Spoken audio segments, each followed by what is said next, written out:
Good evening, live from downtown Pikeville again. I'm Steve Hensley, where the music is booming and the onions are blooming here in downtown Pikeville as day 2 of the Hillbilly Days Festival continues. The weather really nice right now. The sun has gone down behind the clouds and there's a nice cool breeze, and the rain is holding off for now. WYMT's Buddy Forbes is also down here with us. He's on Hambly Boulevard, about one street over, where festival goers continue to multiply. And he shares what this event really means. Buddy? Yes, Steve, it has been another great day here with crowds pushing through the fun and food. But just like the festival means something a little different to everyone, so does the word that it celebrates.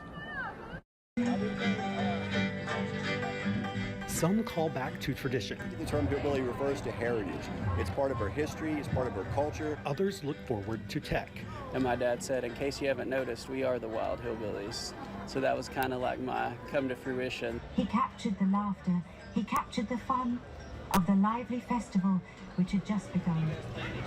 We're smart enough to use these APIs and build this tech here and share it with kids, and we're clever enough to give it kind of a hillbilly theme too. All identify with one word. Hillbilly means someone who is going to stand behind you no matter what. They are going to protect you. They are the most loving, kind people.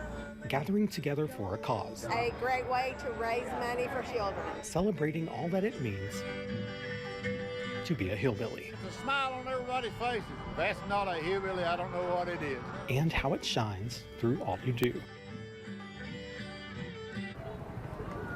Now, of course, this will continue to grow tonight, and there is more in store for tomorrow with the parade and music filling the schedule. So if you're out and about, there is still plenty of time to come on down to Pikeville. In Pikeville, Buddy Forbes, WYMT Mountain News.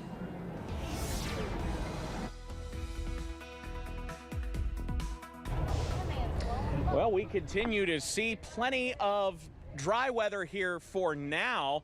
With the clouds moving over the sun right now, it actually feels pretty nice, but other parts of the region are already seeing the potential for some showers moving in. In fact, as we look at pinpoint Doppler, much of the region is dry right now, but out to the west, that's where some heavier cells are working through. There you again, as you head into parts of Wayne, Pulaski, into Rockcastle counties, that's where the heaviest cell is, and right there west of downtown Monticello, and a really heavy cell there. Some heavy rain, some thunder and lightning with that one as it heads towards Rankin, really right now. Mill Springs within the next 7 minutes, toward Nancy, up into parts of Pulaski County by 6:23, and Science Hill and Eubank by 6:40 and 6:51 respectively. But everything here is kind of moving off to the east and the north and east, so there's a kind of a bird's eye view from our Pikeville Medical Center camera of all the action here at Hillbilly Days in Pikeville. Mid-70s, the current reading here in Pikeville. That's where many of us are, into the low to even middle 70s with those clouds overhead. Where the clouds haven't moved in, it's 81 Grundy and 79 at Wayne and Logan.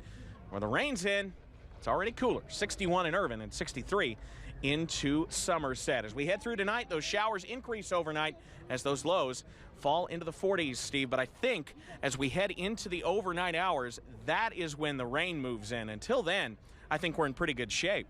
So hopefully all the festivities will be winding down before the rain gets here to Pikeville. Of course, it will be here last in eastern Kentucky. Yeah, I think that's the best bet. Overnight and into early tomorrow morning, that's when the best timing is for the heavy rain as we head through tomorrow. I think we do have a shot at some scattered showers tomorrow, but I think we've got enough of a break. Midday and into the early afternoon, we may be able to. Now, it will be wet on the ground, but I think we may be able to get the parade in okay. Definitely going to be a little cooler tomorrow for that parade. Absolutely. Those temperatures are going to drop into the 40s and 50s as we head into tomorrow. I think we're in the 60s for a high tomorrow, the low 60s, but it gets cooler after that as we head into the weekend. So download that WYMT First Alert weather app because you'll get the latest radar and the latest on those cooler temperatures heading our way. And we want to remind folks we'll be here again tomorrow. We'll be passing out these buttons. Still have plenty of them. Plenty of them. So come down here and see us tomorrow. There's micro wrestling tonight at Appalachian Wireless Arena. Trace Atkins in concert tomorrow night. So still plenty of events to go here in addition to the parade tomorrow. This is a popular event behind us. I don't know if you can see. These kids are in these little balls in a puddle of water. I don't know how cool that is, but there's a big line for it. So lots of activities going on here in downtown Pikeville. Evan will be back with you a little bit later with a closer look at your forecast. But for now, I'm Steve Hensley. Olivia Calfee will send it back to you in the studio. All right, thank you guys. Steve, you mentioned that food earlier, and it made me really want to go eat a bloomin' onion here pretty soon. But thank you guys again. Applications to permanently purchase FEMA-provided travel trailers are starting to pile up. WYMT's Chandler Wilcox details where FEMA is at in the process and how many trailers remain occupied. 95 flood-surviving families are still living in FEMA-provided travel trailers. More than 1/3 of those families are applying to permanently buy them. To date, we have received 34 requests from owners and 5 from renters to participate in the program. And this program is kind of an invitation-only type program. We review your situation and then offer you the ability to purchase one of these units. FEMA analyzes each living situation individually to see if they qualify. It could be a family, it could be a 1-bedroom, 2-bedroom, 3-bedroom unit. It could be an individual renter or a family staying in one of these units. But ultimately, I think the goal is to get people, moving ahead in their recovery. There is still a steady decline of people in travel trailers. Here in Card Creek, the campground was filled with about 30 trailers, and now there are only 10 left. And those numbers are going down. I think we had over 20 within the last couple weeks. 17 flood survivors remain in Perry County Park, which started with more than 35. Between state and FEMA-issued trailers, Skinner says they are seeing success, but not enough to cancel purchasing opportunities. So that's our goal. We don't want to kick people out. We want people to have a plan and move out on their own so that they can get back on the road to recovery. Skinner also pointed to recent USDA applications and other grant opportunities that are helping speed up the recovery process. In Hazard, Chandler Wilcox, WYMT Mountain News.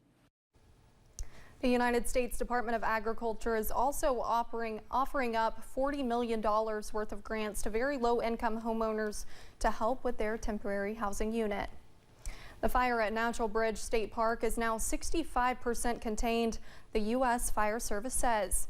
As of this morning, the fire was at 125 acres, but luckily all of it is still within the containment zones set up by the fire crews, and it didn't expand overnight. They say tonight's forecasted rain should help them with their efforts, but they don't expect it to be completely out until next week. There's still no timeline on when trails could reopen. And we have an update about a wildfire in the Daniel Boone Forest in Whitley County. The U.S. Forest Service says that fire is now 100% contained. Forest officials say about 25 acres burned. Hazard Community and Technical College participated in the Leading Ladies Conference today. Big Sandy Community and Technical College, University of Pikeville, and HCTC collaborated to put on the conference. The goal of the conference was to connect, educate, and empower women.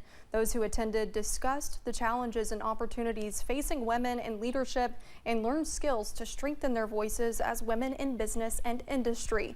HCTC President Dr. Jennifer Linden was a panelist on the expert leadership panel. Lieutenant Governor Jacqueline Coleman was the keynote speaker. We'll be right back after